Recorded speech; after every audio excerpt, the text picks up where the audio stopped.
बिस्मिल्लाहिर्रहमानिर्रहीम। अस्सलाम वालेकुम स्टूडेंट। आज हम सब्जेक्ट पढ़ेंगे इंडस्ट्रियल केमिकल प्रोसेस, जिसका कोड है 254। इसमें हम बेसिकली 6 टॉपिक्स को डिस्कस करेंगे। नंबर 1 है chemical engineering, number 2 unit process, number 3 unit operation, number 4 continuous process, number 5 batch process और number last one is flow charts. सबसे पहले हम डिस्कस करते हैं केमिकल इंजीनियरिंग क्या है। केमिकल इंजीनियरिंग वो ब्रांच है इंजीनियरिंग की जो बेस करती है यूनिट ऑपरेशन और यूनिट प्रोसेस के ऊपर। यानी कोई भी आपने मैसिव अमाउंट का प्रोडक्ट बनाना है तो उसके अंदर यूनिट ऑपरेशन और यूनिट प्रोसेस बेस कर रहे होते हैं। अब अगर हम इसी को डिस्कस करें, the branch of engineering which deals with the chemical process and physical operation which are essentially required for the production of mass scale products. Means कि इंजीनियरिंग की वो ब्रांच जो बेस कर रही है यूनिट ऑपरेशन और unit process के ऊपर is known as chemical engineering.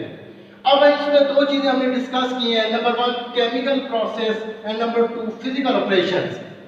अब हम इन दोनों को स्टेप बाय डिस्कस करते हैं। यूनिट प्रोसेस, यूनिट प्रोसेस वो प्रोसेस है जिसके अंदर केमिकल चेंजेस अकर होती हैं, यानी केमिकल चेंजेस आती हैं, it is called unit process. कोई भी प्रोडक्ट हम जब बनाते हैं तो उसके अंदर जो केमिकल चेंजेस आ रही होती हैं इसको कहते हैं यूनिट प्रोसेस। उस पूरे प्रोसेस को नाम दिया है जाता है यूनिट प्रोसेस का। फॉर एग्जांपल कैल्सिनेशन मींस कि किसी चीज को जब बर्न किया जाता है, ब्रेकअप होती है, it is called calcination. Number 2 carbonation means carbon की एडिशन। जब किसी प्रोसेस के अंदर कार्बन को ऐड किया जाता है then it is called carbonation process. Number 3 nitration means nitrogen की addition. Number 4 oxidation means addition of oxygen. इसी तरह लास्ट वन है hydration, hydration means addition of water. Next one unit operation. Unit operation क्या है? वो process जिसके अंदर physical changes आती हैं उनको नाम दिया जाता है यूनिट ऑपरेशंस का। यानी वो प्रोसेस जिसके अंदर फिजिकल चेंजेस आती हैं, केमिकल चेंजेस नहीं आती, उनको नाम दिया गया है यूनिट ऑपरेशंस का।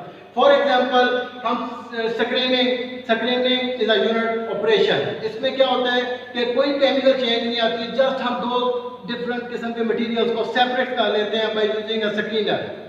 Second one is filtration. Filtration इसके अंदर भी केमिकल चेंजेस नहीं आती, फिजिकल चेंजेस हैं। फिल्ट्रेशन मींस दो चीजों को सेपरेट किया जाता है, मींस के लिक्विड और सॉलिड को थ्रू फिल्ट्रेशन अलग करते हैं। सेम आगे मिक्सिंग है, मिक्सिंग आल्सो यूनिट ऑपरेशन। इसमें अंदर क्या होता है, इसमें भी हम दो चीजों को मिक्स कर रहे होते हैं, कोई चेंज नहीं।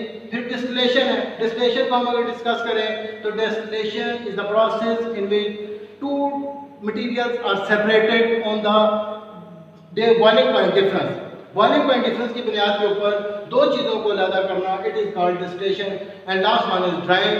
ड्राइंग मींस कि किसी चीज को जो प्रोडक्ट हम इंडस्ट्रीज के अंदर बना रहे हैं उनको ड्राई किया जाता है बाय यूजिंग अ ड्रायर और by using a hot air. इसको नाम दिया जाता है ड्राइंग प्रोसेस का। अब नेक्स्ट वन पे चले जाते हैं कंटिन्यूस प्रोसेस के ऊपर। कंटिन्यूस प्रोसेस क्या है? अगर सिंपली मैं दो वर्ड यूज करूं कंटिन्यूस प्रोसेस में, continuous feed continuous product is known as continuous process.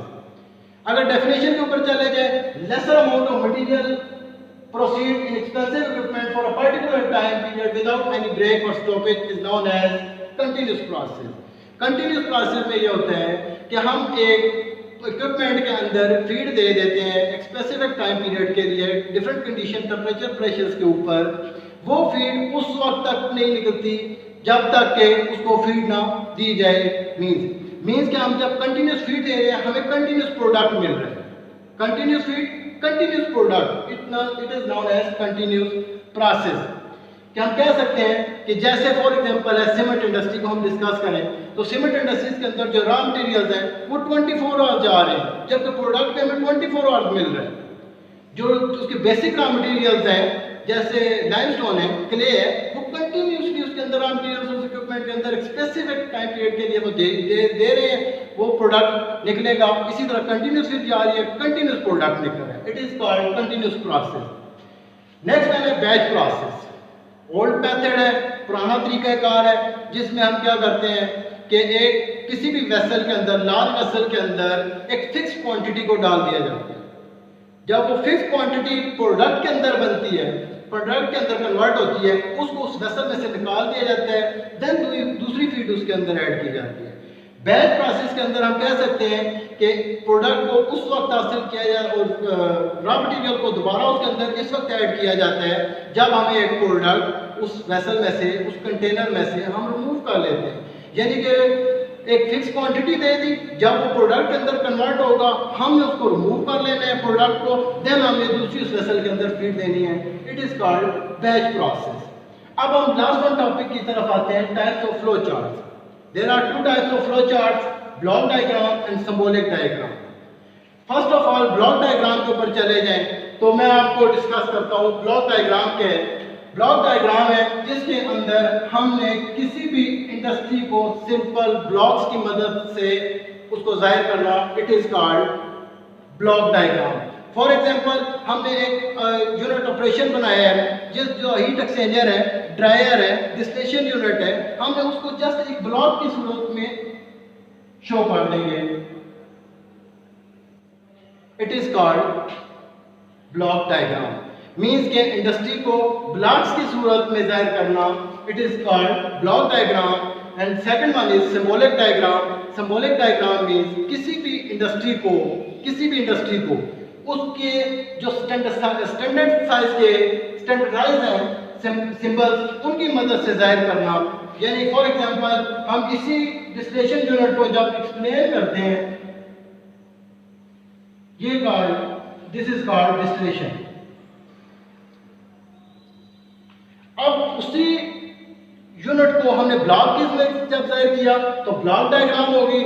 जब उसी यूनिट को हमने एक स्पेसिफिक सिंबल्स के तौर पर जाहिर किया तो then it is called symbolic diagram. Means के first of all block diagram, block की मदद से जाहिर करना ब्लॉक डायग्राम कहलाते हैं, जबकि इंडस्ट्री को सिंबल्स की मदद से जाहिर करना, उसके जो स्पेसिफाइड सिंबल्स हैं उनकी मदद से जाहिर करना उस इंडस्ट्री को, उसको नाम दिया जाता है सिंबॉलिक डायग्राम।